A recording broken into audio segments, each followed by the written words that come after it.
so I know, I'm still trying to get used to filming without my little table here and my little tiny tabletop tripod.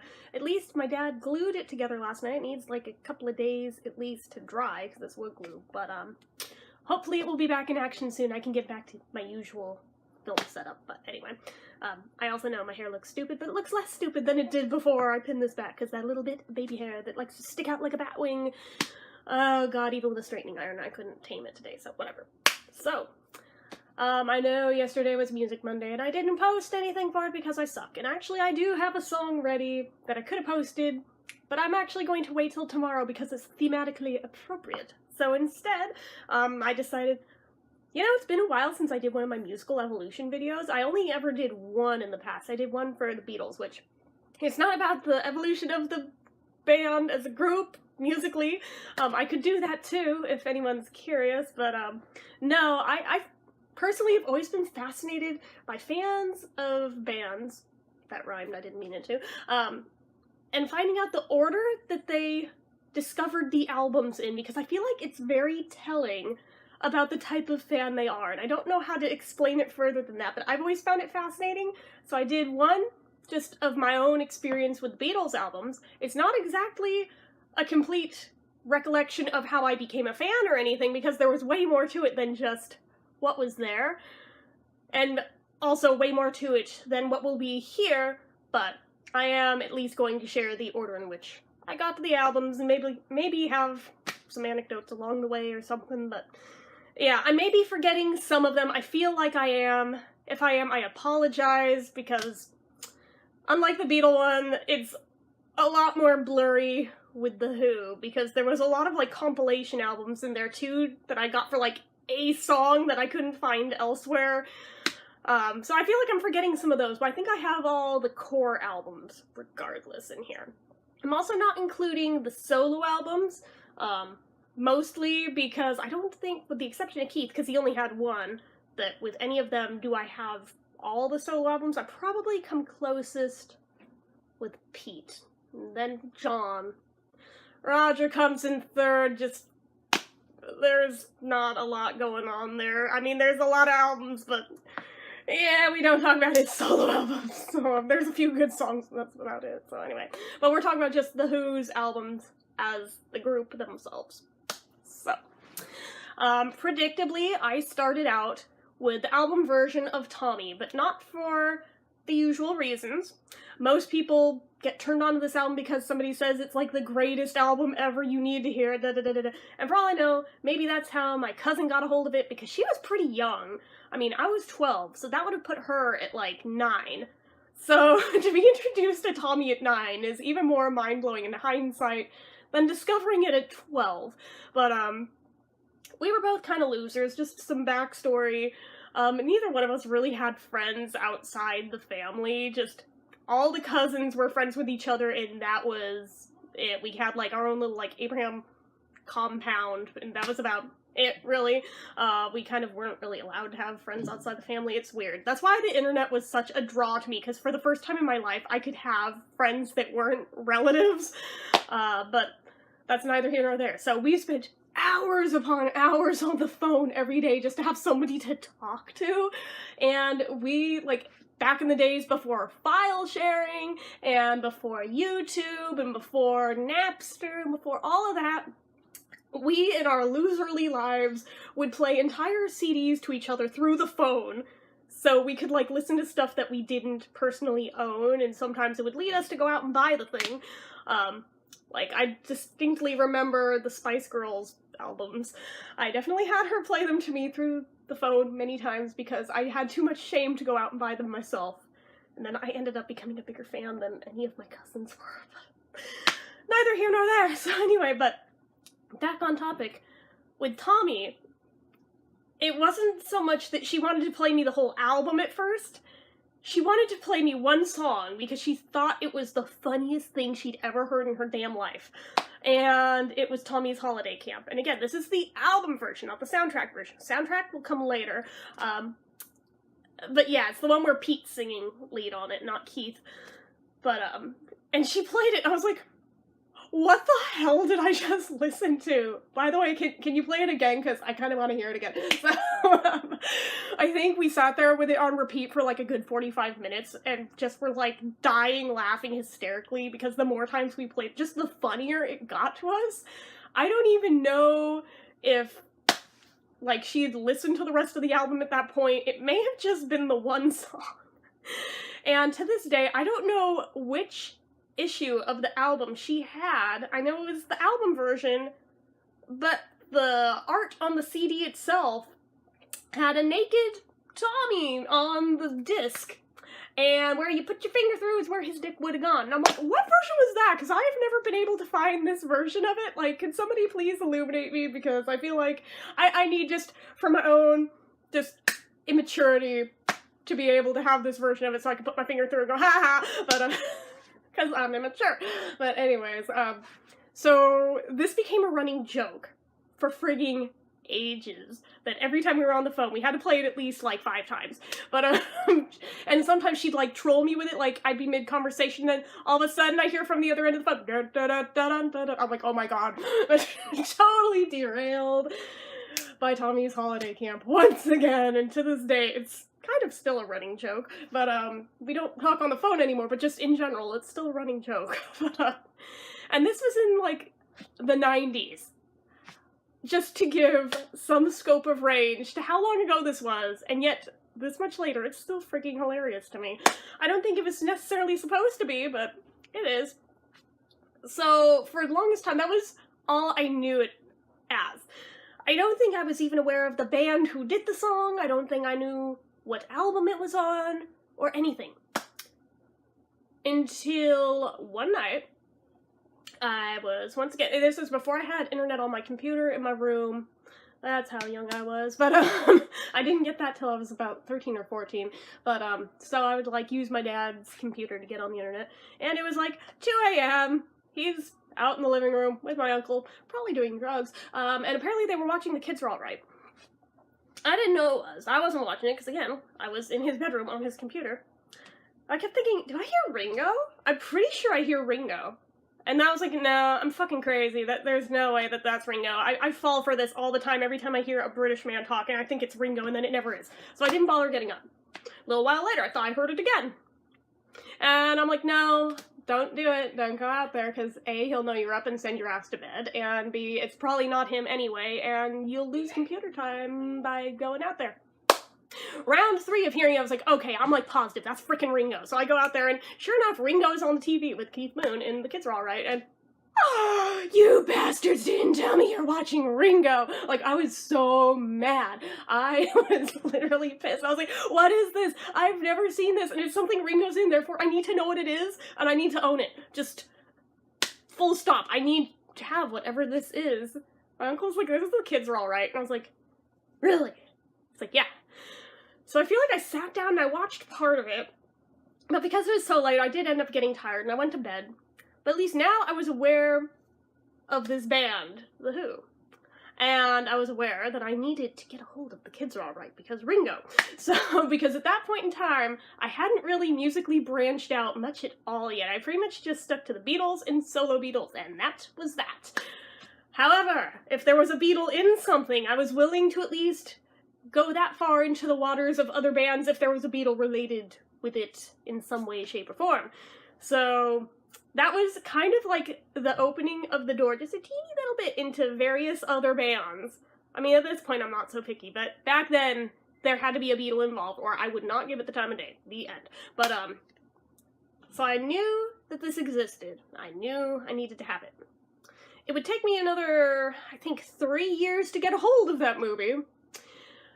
Amazon existed, but it was still kind of in its infancy at that point, and my dad wasn't fully on board with buying from it yet. So, I mean, while you're probably, especially the younger viewers, are probably wondering, why didn't you just buy it from Amazon? That's why I didn't just buy it from Amazon. So I had to, like, go to Blockbuster to try and hunt it down. Yeah, Blockbuster was still a thing. I'm showing my age right now.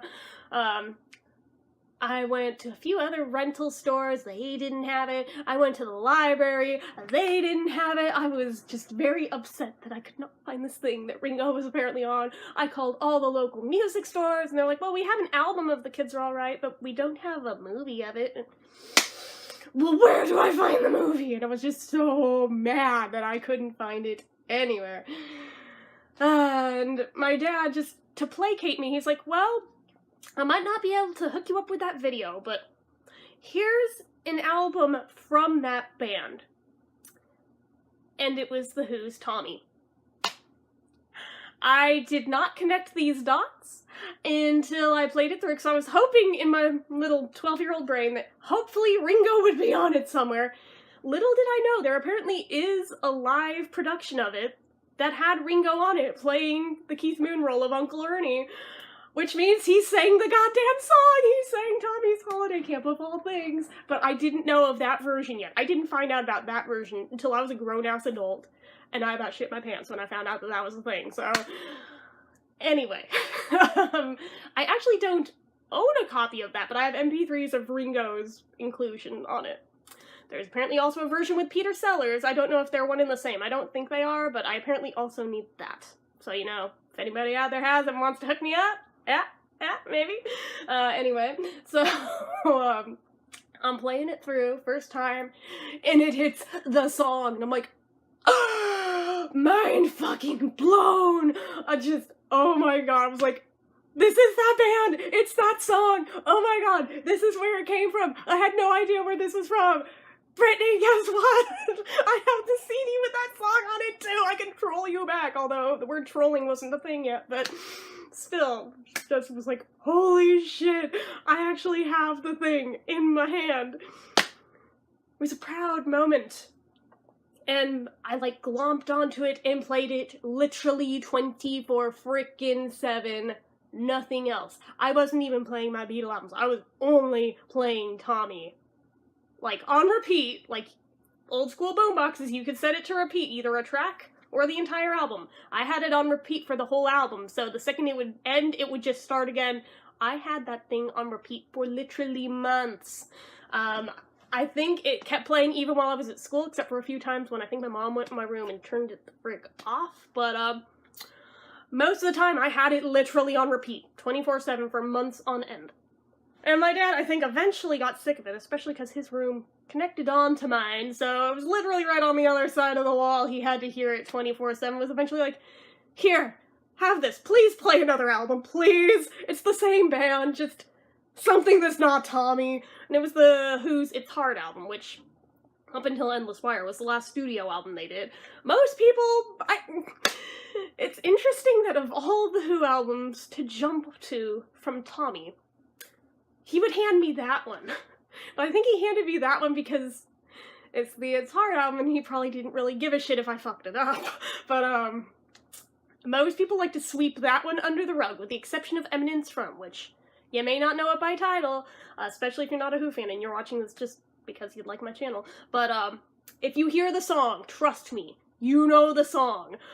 There's some car company that uses it in all their commercials currently. You know the damn song. Just look it up. You'll know what I'm talking about.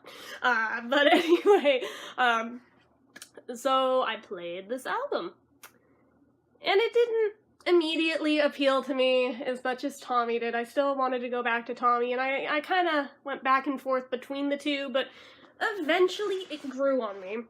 And I did recognize Eminence Front from the classic rock radio station that I listened to a lot, but that was the only thing on it I recognized. I'm pretty sure that's the only song on there that got radio airplay, except for maybe when it first came out. I imagine they played Athena when it came out, because I think that was a single, but, that one just amused me, because for years, I misheard the lyrics of, what was it? Is it She's a Bong? I misheard it as She's a Bong. Yes, you're smoking the girl, right? She's a bong. That makes total sense. I didn't question it. I didn't go looking up lyrics. I didn't know until I was about 19 that those weren't the words.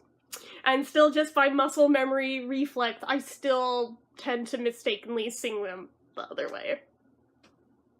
Yeah. But, I feel like the more time that passed, the more that album kind of grew on me. There are certain tracks from it that I feel like are highly underrated and should probably get more attention than they do. I don't know why they don't, but I feel like they're worthy of it. Not the entire album. There's some skippable stuff in there, I will be the first to admit, but there are also some good tracks that everyone friggin' forgets about. And maybe it's just because it was so early into my fandom that I only had these 2 albums to go back and forth between, that I feel very protective of that album, even though seemingly nobody other than me likes it. And I wouldn't even consider it one of my favorite Who albums by any stretch of the imagination, but I still feel this weird, like, protective, like, possessiveness over this album, and, like, whenever anybody talks shit about it, I'm, like, the first one pouncing, like, oh no you didn't! Oh no you fucking didn't, I will fight you. But, anyways, clearly I need more coffee. So, after I started obsessively listening to that one the same way that I used to listen to Tommy, my dad digs out, on vinyl, his, what was it? Like, his master copy of The Kids Are Alright, because he knew somebody, I forget who the hell he knew, but somehow he was able to get one of those really rare issuings of it. And he let me, like, look at the artwork, the booklet that came with it and stuff, and he made a cassette copy of the album for me. I think it took, like, 2 tapes to do it, but, ow. But, you didn't see that, but I just, like, with my nails into my hand. I'm like, oh, well, that sucked. But yeah, so he copied it onto, like, 2 cassettes for me. And then I started bringing my old school Walkman to school with me, the one that was, like, just a cassette player. And people would look at me like, is that an 8-track player, Jennifer? Oh my god, you sound like, I think at one point, just to fuck with them, I was like, yeah, actually, it is an 8-track player. Fuck you. But, they're like, oh my god, can I touch it? I was like, no. No, you insulted me. Bite me. But, I was a shithead little kid, alright? But, it was, like, around the first time in my life I was starting to, like, grow up hair and not just take bullying lying down. But, anyway, so I started listening to that, and I really glomped on to, like, especially their early stuff at that point. And around that same point was, like, with my Beatle fandom, I was, like, really, really, really into, like, the super early stuff from them as well, so I don't know, maybe there was, like, some common ground here between the two of why it appealed to me more at that point. But yeah, so everything on The Kids Are Alright soundtrack I was into, but I was getting dismayed that Ringo is not here. Although I think there wasn't there, like, a photo of him somewhere in the book? I think there was. And I begged my dad to let me keep the book, and he said no. And so I had to steal it. So I had to appropriate it for myself when he wasn't looking. I think to this day he's never noticed that it went missing, because he never called me out on it if he did. But anyway, so I got the booklet from The Kids Are Alright, and I started, like, seeing if I could identify the members of the band from the photos. For some reason, I couldn't tell Keith and Pete apart. Now I'm like, oh my god, you friggin' tard, but, for some reason, in the early part of my fandom, I could not tell those two apart to save my life. Roger and John were easy, because Roger was the only blonde. Technically. I mean, you want to get real technical, I guess John was technically a blonde, but he dyed his hair black, so he was the only one in the band who had black hair. So those two were easy. But the other two, I was like, how do I tell them apart? And my mom was like, the one with the nose is Pete. And I was like, they kind of both have a big nose, though. Especially, like, into the later years. I was like, that's not the easiest way to tell them apart. Huh. And they kind of have the same hair. Especially for the early days. Once it got later on, I started to get to where I could tell the two apart. But the earlier years, I was like, I don't fucking know. But, anyways. So, I gleeped onto that. Played that non-freaking stop. I think by this point, like, a year or two had passed, because I believe I was about 14 by the time I actually saw the film of Tommy.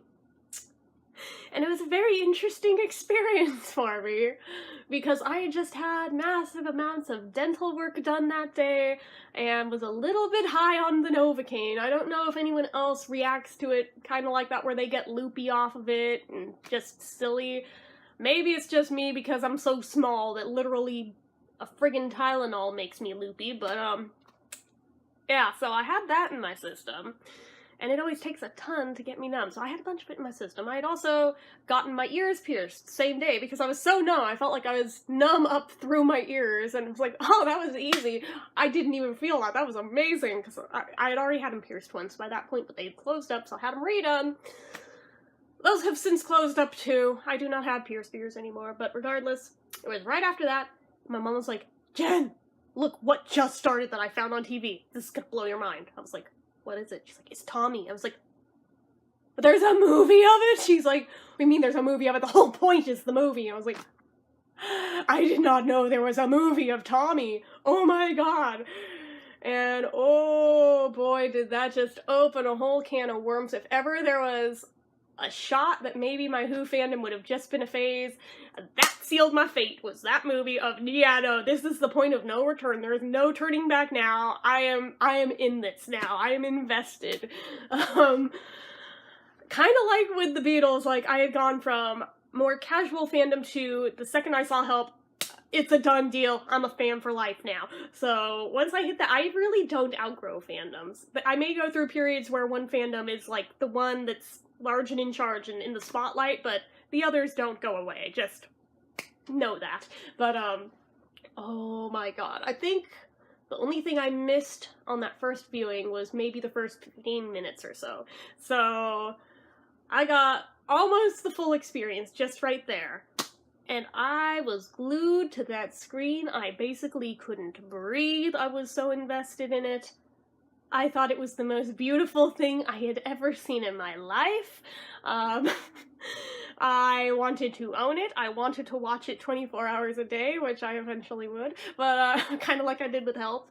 I still, to this day, really, really, really do think highly of Tommy. I never got into Quadrophenia as much, but Tommy, that's my jam. But I even wanted to be in a live production of it at one point, but they said I was too young, so... Which sucks, because I found out that a lot of the people that ended up being in it were younger than me. I was like, aw, you guys suck. I wanted to be the acid queen. But anyway, so, I don't know. It just spoke to me on basically a spiritual level, which I realized the plot of that film, they did kind of invent their own religion there, and I probably took it way too friggin' seriously, but it spoke to me on a deep, deep level, and I was like, oh my god, this has opened so many doors in my brain that you don't even know. And holy crap, that was like when it went from casual fandom to I am hardcore obsessed now, and my every waking thought largely has to do with this film, but if it's not about this film, it's about this band. Oh my god, so I honestly kind of miss those days of the fandom, because when the fandom is new and exciting and shiny and sparkly, there's nothing quite like that, because eventually you just kind of hit a point of, like, easy contentment with it, and it's nice that it's there, but it's not like your every waking thought anymore or anything, but there's something beautiful about the early fandom, at least the way I go about it in fandom. I think, anyway. Other people would probably be very freaked out by the way that I fangirl and say, yeah, you need mental help, but I was actually seeing a therapist at that point, and she didn't think I needed help with the way I fangirl, so whatever. So, it's just part of the whole Asperger's thing, so I hardcore obsess over things all the time. Like, there is always at least one thing I am hardcore obsessing over at any point in time, so... But, yeah, there's just something beautiful about, like, those early, naive years in any fandom, where everything's new and everything's shiny, and I just love it. And because there's usually no rhyme or reason to the things that I glomp onto, it's always kind of a surprise to see which one will be the new one. I never know where it's gonna go. Ones that I fully expect will often don't, and then ones I never see coming, like this one, they end up, like, taking over everything for years. But, yeah, that. Hold on just a second. I will continue this thought. Okay, sorry about that. my sister was having a meltdown, and I heard voices raised, and I wasn't sure if it was aimed at me because I was being too loud or not. Had nothing to do with me, so cool, we can continue. So, talking about Tommy and discovering the movie, I think I, like, taped it off TV, so I had a copy of it. It wasn't an official copy of it, but I had a copy of it to watch, which I did quite obsessively for about a year, when someone managed to get me the soundtrack album. Granted, it was only on vinyl, but I didn't care. I had it. And I had a copy made onto cassette from that vinyl, but I also played the vinyl version as often as I could, which wasn't that often, but I didn't have my own record player yet at that point, so I had to pretty much stick with my dad's when he was at work, because otherwise he'd, like, kill me if he saw me touch it. But that was why he was so quick to make cassette copies of things, so I'd leave his stereo alone, because he was convinced I would break it, because apparently when I was really little, he had his turntable down low, and I apparently broke off the arm from it. And he had it repaired and decided I would never touch it again. Yeah, to this day I have not lived it down. So, he made me a cassette copy, and I sneakily played the vinyl copy when I could, because, I don't know, there's something to be said for it. It's more fun listening to it on vinyl, although it does wear out the vinyl copy, too, by doing that, but at 14 or 15, I think I was 15 by the time I got a hold of the album. Well, I should say soundtrack album, I mean, got a hold of it regardless. But yeah, so I had that, and with the cassette version, I'd take it into my room and basically hold my own, like, opera session of deciding I'm going to sing all the parts of all the songs and act it out while I do it. Every day. I shared a bedroom. My sister was not such a fan of this. Did not give a shit, so sorry. Yeah, I'm, like, still apologizing to this day for some of the shit I did like that. Like, you know, the one summer that I just played Temporary Secretary by Paul McCartney non-stop for 3 months, just 'cause it annoyed her. Yeah, I'm an awesome person, aren't I? But anyway, perks of being the older sister, but, I'm a bad person. Anyway, so I had the Tommy soundtrack, which I would have probably been obsessive enough about anyway, but this also coincided with the year of my having virtually no internet, because I sent a rude email to my aunt from my cousin's email address, and didn't know about IP addresses yet at that point, and my dad took away my internet for 8.5 months. You know, as a rational parent does. Fuck. But anyway, I've probably told the story before, but anyway, yeah, that, and I would basically wait till they'd go out anywhere, and I'd sneak on his computer to use the internet, but, yeah, since I had nothing better to do with my time, basically did nothing but listen to the album and watch the movie over and over and over. Non-frigging stop, because I had nothing better to do. I also had my guitar, and tried to learn how to play anything from it. In all that time, I think I successfully figured out the intro to Pinball Wizard, and that's about it. I suck. Oh, and Tommy, can you hear me? I figured that out easily enough.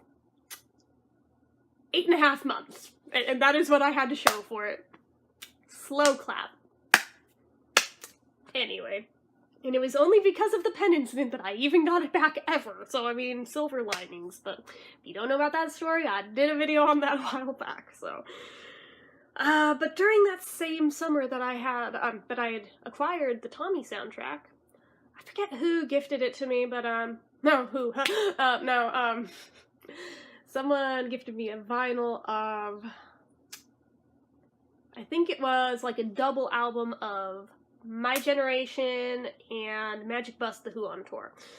So that was interesting, because both of them were fairly early albums, too, which, thanks to The Kids Are Alright, I was all latched on to that, and I think it was also somewhere around there I got The Who's Greatest Hits, the one that has the Union Jack jacket on the cover, which, I mean, yes, I realize it's all stuff that are on albums, but at that point I didn't have all the albums yet, so to me this was golden. This was very good to have a hold of. Um, but yeah, I think it was also somewhere right around this time. I think it was towards the very beginning of the next school year. One teacher, granted I did not have him for any classes, he just knew of me and knew I was a fan, hooked me up with VHS copies of The Kids Are Alright, fucking finally, and 30 Years of Maximum R&B, which at that point I did not know that documentary existed yet. So he said I could borrow them and make myself some copies of them, which led to me holding these hostage for most of the school year till he literally demanded them back. And I was like, okay, Dad, I need you to copy these for me.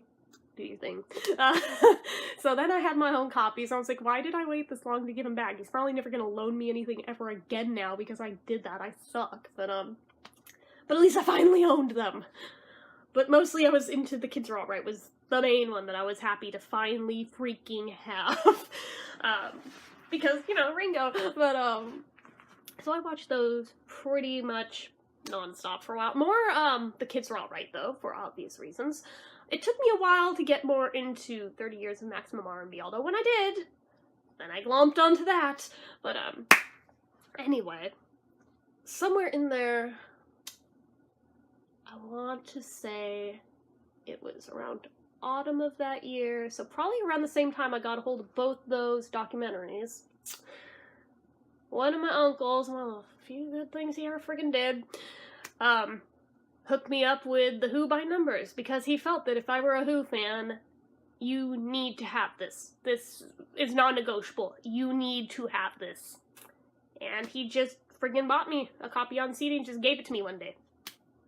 See, this is part of what makes that whole relationship there so frigging complicated, because he was abusive as fuck, but then he would randomly do nice shit like that. Yeah, but regardless, I leaped onto that album for dear life. Basically, a lot of those songs, especially for that period of my life, felt almost autobiographical. I know that they were not written about me, but it spoke to me very deeply. They all felt very much like what I was going through in my life at that point. Every single song on it.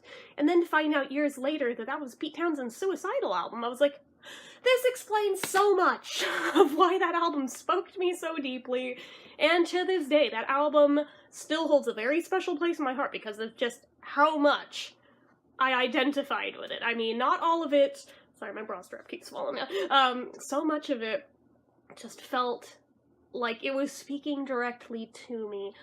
Some of it doesn't still apply, but a lot of it does. Especially however much I booze. That one, I mean, y'all know me. You know.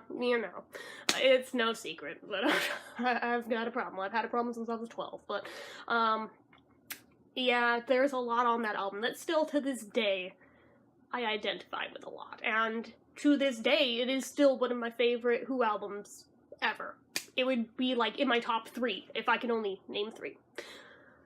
So that one pretty much permanently resided heavily in rotation from that point onward. And then I think for Christmas that year, I got the Who BBC Sessions, which, whether or not it even counts as like an album, I don't know, but I got it on CD anyway. I think it was still a fairly recent release at that point, too. It was just by chance that I even, like, found it at Rasputin's, and my grandma bought it for me and said it'd be my Christmas present that year, or at least part of my Christmas present that year.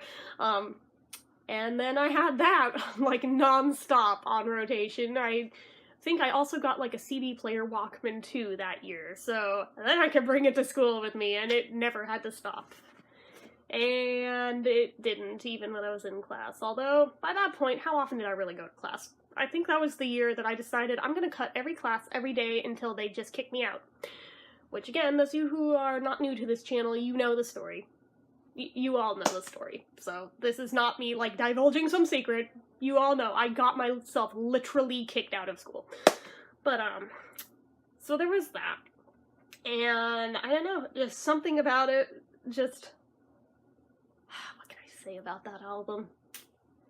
It really brought, like, their personalities to life and everything, much in the same way that The Kids Are Alright did. So even though I knew most of the songs on it already from albums I already had, it still brought a lot to the table regardless. So, next after that, I think was Who's Better, Who's Best, which went along with the VHS, which was pretty much just the music videos of all the songs on there. And again, I mostly had these, but there was like a few things on there that I didn't have elsewhere. Like, I think Join Together I didn't have from anywhere. Because I think that one was just a single, if I am not mistaken. So I think the only places it really pops up are on, like, the compilation albums. So I had that. Played that pretty heavily for a while. Same with Meaty Beaty Big and Bouncy, although I think there was like a song or two on there that the versions they used on that album are like the only place you can find those versions of those songs. So there is plenty to be said for that. Plus it has such an iconic cover to it, and who can argue with the name? The name is friggin' awesome. And then Live at the Isle of Wight. Oh my goodness, this became my new favorite thing. I got the CD and the DVD together, also courtesy of same uncle, just deciding instead of being cruel, he'd be nice for once. Actually, he got me the CD. He did not give me the DVD. I kind of appropriated that. He loaned it to me. I kind of never gave it back. He bought another copy after a while. Forgot that he loaned me the first one. Loaned me that one. I also never gave it back. We went 3 rounds of this happening, and he never questioned where they went. He knew he loaned them to me, but then he totally forgot he ever did or that he ever owned it.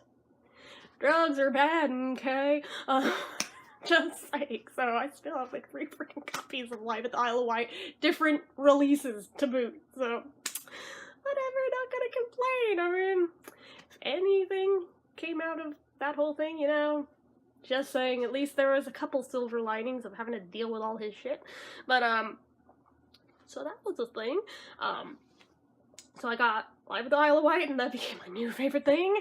The CD was like the 2 CD set, so there was a lot on the CD version that was not in the DVD. So that I obviously loved. And then I think it was the next year after that. So that would probably put me at about 17-ish, I want to say. I got a hold of the Face Dances album. Was it 17? I may have gotten something out of order, because I feel like I had that album younger than that. I feel like I got that at 16. So, okay, well, somewhere in there I got Face Dances. And most people, just like with the It's Hard album, people just write it off, because Keith wasn't on it. It was after he was dead, and they had Kenny Jones in his place. I really, to this day, like the Face Dances album. And if that makes me a bad fan, I'm sorry, especially since Keith is my favorite. But, I really like that album. A lot. And there's pretty much nothing on it that I don't like. So, just saying, it's a very different vibe. I will give it that. And obviously, yeah, it doesn't have Keith, but I was really drawn in by the cover art on it and, like, seeing the different styles that they did the portraits on for each member of the band. Though John Entwistle, or was it John or was it Roger? One of them had, like, the skull face. That one kind of freaked me out. But it was just kind of interesting to me just to see the different interpretations of each of them by different artists. So I was like, it inspired a lot of artwork for me around that time, too. Not just with that band, but just in general. But, all the songs on it, I pretty much have loved forever. I don't think I would put it in my top 3 albums, but I'd possibly put it in my top 5. Again, I know, everybody's like, nobody likes that album, though. I'm like, well, bite me, I like that album. Obviously, somebody bought it, or they wouldn't still have CD issues of it. I cannot be the only one out there who likes that album. Just saying.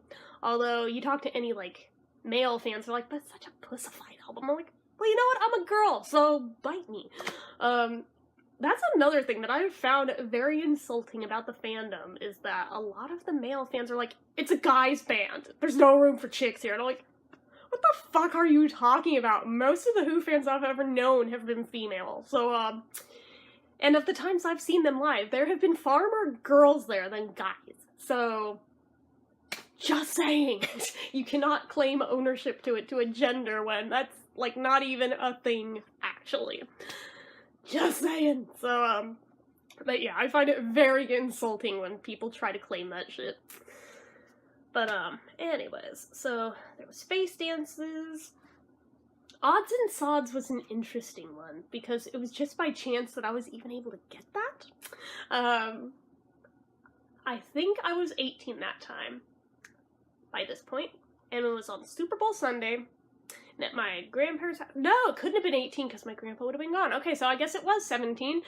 Was at my grandparents' house, and he always had a betting pool for the Super Bowl, and I figured, what the fuck, I'ma place a bet. This is the first time I'm actually partaking in it, but I'ma place a bet. Guess who won? So during halftime, same uncle that was usually such a dick to me actually brought me down to the music store, and I found a copy of Odds and Sods there, and I bought it with my winnings. But when I came back, I didn't give a single fuck about the rest of the Super Bowl, because I had won my money, I had spent my money, it was money well spent. I had a CD in my hand, now I'm gonna listen to it. So, that was a thing. And then shortly after getting that, not same day or anything, I think I got as a late birthday present from somebody, I got the Quadrophenia album. As an album, I love the album. Hate the movie, but I love the album. Mostly because I feel gypped that it's a Who movie that the Who aren't actually in. But, if it was them actually in it, I'd probably be entirely different. But without them in it, I'm like, yeah, I give no fucks, I'm sorry. But the album, though, I adore that album. And I went through a period of kind of like with the Who by Numbers, a feeling almost like that one spoke to me very much on a spiritual level, because I was dealing with major deep psychological issues around that point. I mean, let's face it, once you deal with them for life. I'm not claiming to be cured by any means, I'm just in a much more stable place these days than I was as a teenager. But I think a lot of people as teenagers are in a rocky mental place, if we're being honest. Just mine, probably more so than a lot of people's, because I went through a lot of shit as a teenager. So, a lot of stuff that most people, thankfully, never have to go through in their lives, and I had it happen over and over and over and over for the stuff I dealt with, so, you know, that's a thing. But, yeah, I was definitely still dealing with, like, massive depression and anxiety attacks and suicidal ideology and all sorts of bad shit. My OCD was completely out of control. I just was in a very, very bad place mentally. This album, even though some would probably worry that listening to Quadrophenia in that state would be super triggering, given that the album ends with the main character killing himself, ironically, that album kept me alive and made me not act on it. Because every time I wanted to, I went and listened to that instead, and then it's a long-ass album. It's a double album, even on CD, so by the time I get to the end of it, I'd usually calm down from whatever crises I was in that day, and be like, you know what, nah, I can live another day. And would make it through, so I can't speak for other people, but for me, that actually was effective. So, thank you, Pete Townsend, for writing that. Again, I know a lot of people are like, but that album is so triggering. I'm like, no, for me it was therapeutic, actually. So, that one, I am still forever upset. Got stolen when we got robbed, and I have not yet found another full version of the album to replace it with. There's, like, that single disc version that's, like, the condensed Quadrophenia. I'm like, no, I need the full thing. And it really upsets me that I have not found the full thing again since then. I'm like, did they, like, discontinue it or something? Like, why is it so impossible to find now? Yeah, point me in the right direction if it is still available out there somewhere, because I would love to replace that. And I think it was also as a belated 18th birthday present that I got 30 Years of Maximum R&B. Because I remember it was, like, right around the time my grandpa died that I got that one, and I remember I just kind of not dealing with my feelings, I threw myself into that boxed set and just decided every little bit of it I'm gonna obsess hardcore on so I don't have to deal with my feelings. and was like doing artwork of every photo that was in that booklet. I was listening to the album non-stop, all 4 discs of it. I pretty much was using it as emotional deflection from reality. But, God, I really hope that wasn't stolen. I don't think that one was. I think I still have that one. I should check. But, yeah, that one, it was just a very interesting timing that I got that one, that it ended up being as helpful to me as it was. And then the last ones that I got were spaced out a lot further, because I had the hardest time even tracking them down. I think it took me another year or 2 to even get a hold of Who's Next, and it wasn't even on CD. I only just finally... No, that was Who Are You that I got on CD, finally. I still don't have Who's Next on CD. Fuck, okay, I know what I need to go hunt down today. Well, I got Who's Next on vinyl anyway, and I also got that documentary on the making of Who's Next on the same day.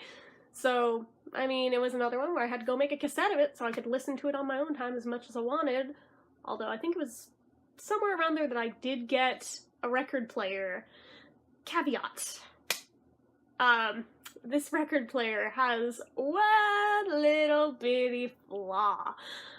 If you have the volume up loud enough to make the record skip, it just shuts down and shuts off.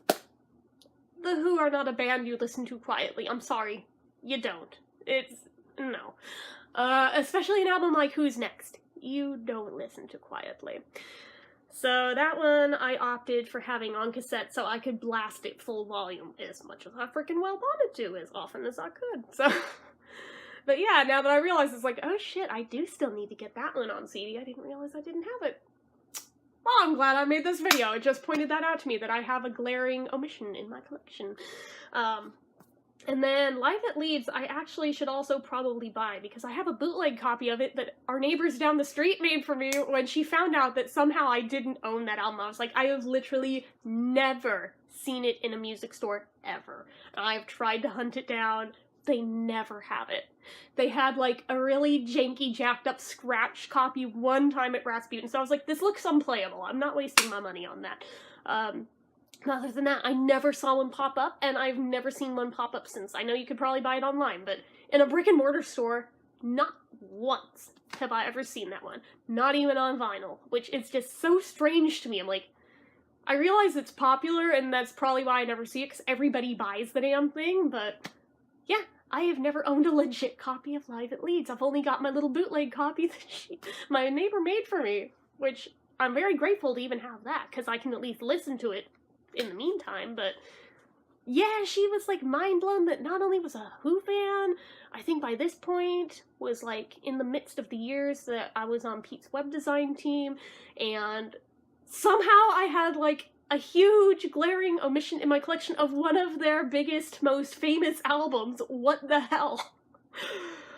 Yeah, so I mean, she felt very strongly about fixing this the only way she knew how. Burn me a copy, so yay. So there was that. Oh, you know what? I forgot a big one that was way early on. The Who Sellout. Okay, backpedal. Who Sellout? I think I got that one when I was 14. My dad took me to Fry's Electronics with him, pick up something. I don't know what he was buying, but this was the day I found out they have a music section, and I was unaware that that was a thing before that day. From that point onward, I have always at least gone through it, just to see if they have anything good. But, I didn't expect to find anything there that I needed. Obviously, all the Beatles stuff I already had, but they had a very minimal section anyway.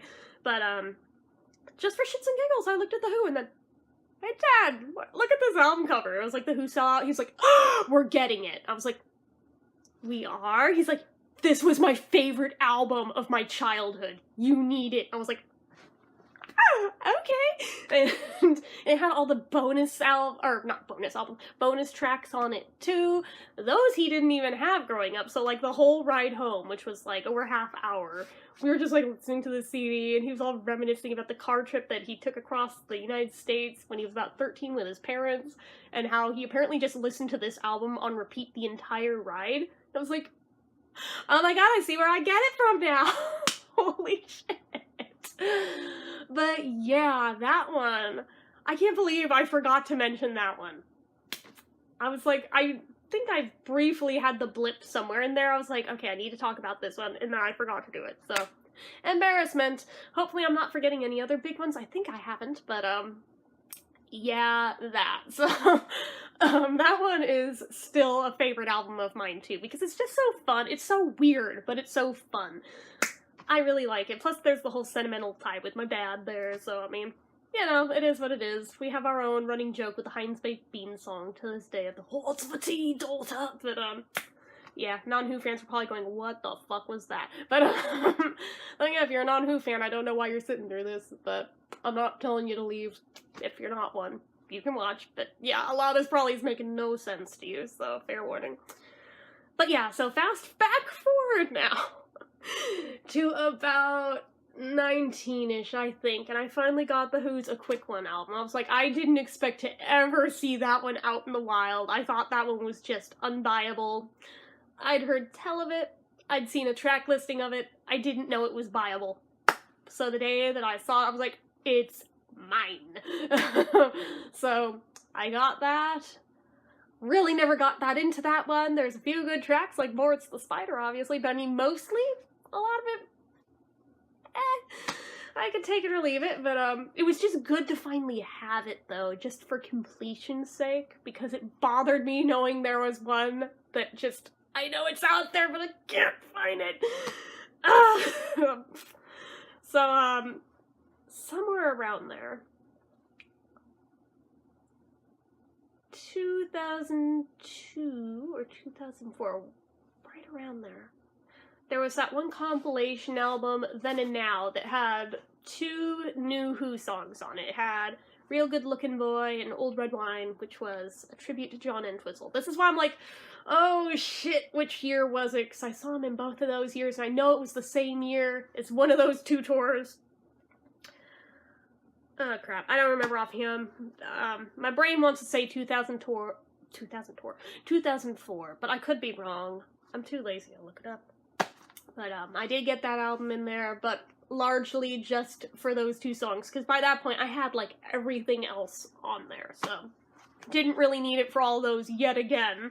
But it was kind of like the whole thing of, there's all these compilation albums that I didn't even mention here because I already had everything on them, but it had a cool cover that I liked, so I got it anyway. There was a bunch of those. Still got a lot of those. But yeah, for those 2 songs, I had to get it. By that logic, it's kind of surprising that I didn't buy, what was it, The Who's 50, for the 50th anniversary of the band, and there's like 1 new song on it, and I'm like, or I could just download the song. That's always the thing, when there's only 1. So I think I did that. Bad to admit. But somewhere in there, I finally got the Who Are You album, albeit not on CD. I only just finally got the CD last summer, but the vinyl copy, it took me till somewhere in, like, my 20s to actually get a hold of that one, and it seems so ludicrous to me that it took so long to find that. Especially since it's another one that, like, kind of like the post-Keith albums a lot of people write off. This one had Keith. It was the last one with him on it, even. But a lot of people tend to blow that one off. I don't get it, because there's a lot of really big hits on that album, too. And yet people kind of discredit that one and don't give it as much love as it probably deserves. And when I first got it, I honestly, I listened to it a few times and kind of shelved it and didn't really go back to it until just a few years ago. I revisited it and fully fell in love with it, finally. And that was what inspired the purchase last summer, because a few years straight, I have just really, really liked that one. It's kind of interesting that through different ages and different phases of life, different eras of the band have, like, really appealed to me. And as I've gotten older, you know, the older albums, well, I mean later, not older, isn't earlier, the later ones have appealed more to me than they necessarily did when I was younger, which I guess makes sense, because they were different stations in their own lives, too, as they were getting older. It's an interesting thing, but, so I finally got that. And then, of course, we have to mention it. I don't want to mention it. I don't even like to acknowledge that it's a Who album, but it exists. The Endless Wire album. I honestly did not want to throw money at it. My best friend, like, pure pressured me into buying the damn thing. I listened to it once. I have never played it since.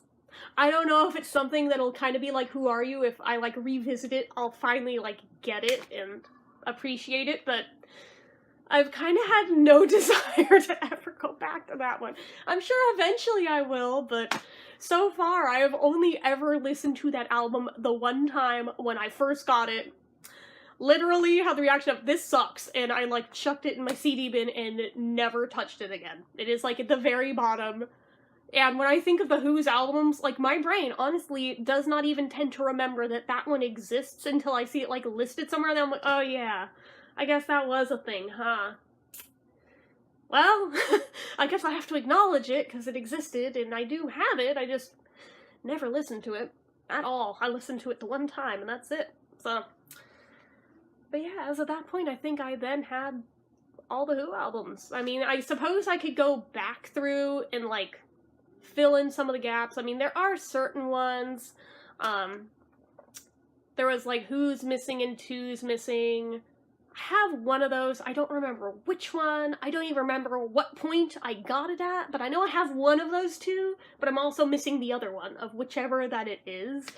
And there's a bunch of, like, really kind of off-the-wall ones like that that have, like, very lesser-known material on them that I should probably get a hold of at some point. And there's a lot of live albums that have since been released that I do need to eventually, like, get around to buying, but haven't done so yet. At some point I will. Maybe when money isn't so tight. The most of them that I bought, the bulk of them that I bought, were still in my babysitting years when I was kind of making bank off one kid in particular that I babysat, because his mom was just so desperate to have her one last babysitter not bail on this kid, because, I mean, frankly, he was literally a crack baby. He had a lot of behavioral issues for it, and she was willing to pay any freaking price. There was a point I was legitimately making $20 an hour to babysit this kid. From about 8 in the morning till late at night. I was making bank. I should have been investing that, but, you know, try and tell that to a teenager. But yeah, during those years is when I got the bulk of this stuff, and for a lot of my fandoms, but anyways. Yeah, so I think that brings us up through all the, at least Who albums, not counting solos and stuff, but, yeah, one day I'll probably make some for another of these videos for the solo ones, but again, with the exception of Keith, only because there was only the one. None of their solo careers do I have all the things for, so I kind of feel obligated to at least get all the things before I would feel in a place where I could really make said videos. But, anyways. I don't know if anybody watched all this. If you did, gold star to you. If you like this video, go ahead and hit the like button. If you're not already and you'd like to be, click subscribe, hit the notification bell so you never miss an upload. Leave comments down below. Are you a Who fan? Do you remember what order you got the albums in? If so, let me know down below. It can be as long of a comment as you like. You can leave multiple comments if it takes you that long. It's all good by me. So anyways, make sure you follow my social media accounts. They're all listed down below. And if you like what I do here on this channel and you'd like to help support it, the donation link, as always, is in the description. So anyway, guys, till next time. Bye.